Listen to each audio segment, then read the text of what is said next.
So far, we have created a class blueprint and built instances using a constructor.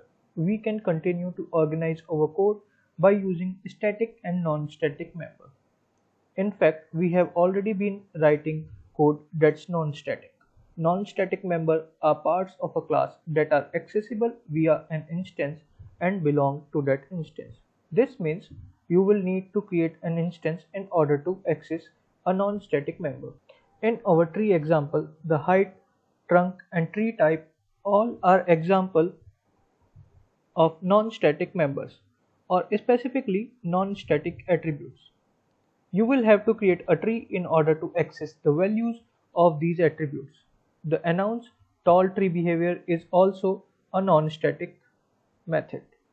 It's a non-static method that uses an instance height and tree type in order to announce whether the tree is tall. We could also refer to these non-static members as instance members because you have to create an instance in order to use it or access it. So what about static members? A static member is accessible via the class and belong to the class. It should be an attribute or behavior that's not based on a particular instance, but rather belongs to all of the instances of that class. Height, trunk diameter, and tree type can all vary between different instances, making them non-static member. One static attribute we can create in our tree class is trunk color.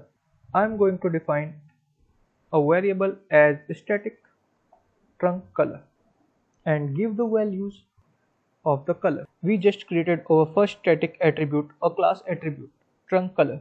In order to access its value, we will go to our main class and use the class name to access it. So I will go to my main class, and here if I want to print the attributes of that static member that I have created, I need to call the tree class and then the trunk color.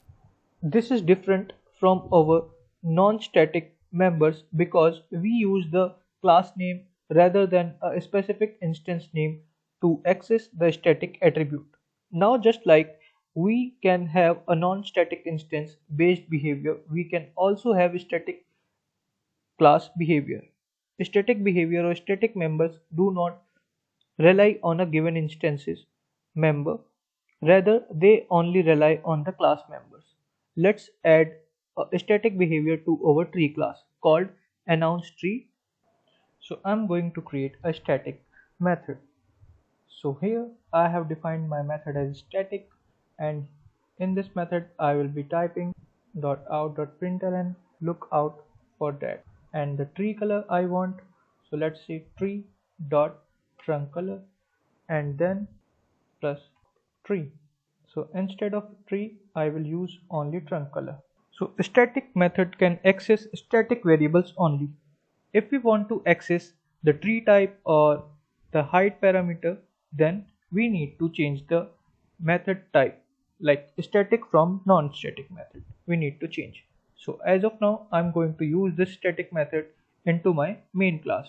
So I will go to there and let's see how it works. And let's run the code and we will see what we got as an output.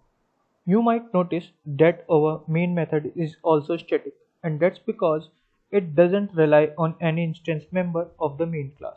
Typically, if a given method doesn't rely on instance member, it should be static. By organizing our code with static and non-static member, we are able to make it easier for others to contribute and make changes. With this implementation, it is very clear that trunk color is a property of the class, while height, trunk diameter, and tree type vary depending on the instance.